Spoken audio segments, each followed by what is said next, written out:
তার এই মুভিটি দেখতে হলে আমার চ্যানেলটিতে লাইক এবং সাবস্ক্রাইব করে পাশের বেল আইকনটি বাজিয়ে দিন। হ্যালো বন্ধুরা, আশা করি তোমরা সবাই অনেক ভালো আছো। সো বন্ধুরা, আজকে আমি তোমাদের মাঝে গ্রেপ্তার এই মুভিটি নিয়ে এসেছি এবং এই মুভিটি আজকে আমি রিভিউ করব। সো বন্ধুরা, গ্রেপ্তার এই মুভিটিতে অভিনয় করেছিলেন ইন্দ্রজিৎ এবং তাদের সাথে আরও অভিনয় করেছিলেন স্বপন শাহ ও প্রসেনজিৎ চ্যাটার্জি।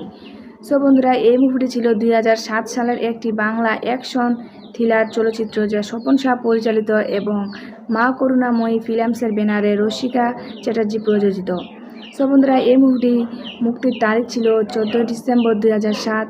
দেশ ছিল ভারত, ভাষা ছিল বাংলা। মুভিটির সঙ্গীত শিল্পী হিসেবে ছিলেন অনুপম দত্ত এবং মুভিটি পরিচালনা করেছিলেন স্বপন সাহা। সো বন্ধুরা, আশা করি আমার ভিডিওটি তোমাদের প্রত্যেকের অনেক অনেক ভালো লাগছে। আমার পরবর্তী ভিডিও পাওয়ার জন্য আমার বন্ধু হয় অবশ্যই চ্যানেলটিতে লাইক এবং সাবস্ক্রাইব করে পাশে থাকবেন। লাইক এবং সাবস্ক্রাইব করতে কিন্তু ভুলবেন না। ভালো থাকবেন, সুস্থ থাকবেন। ধন্যবাদ।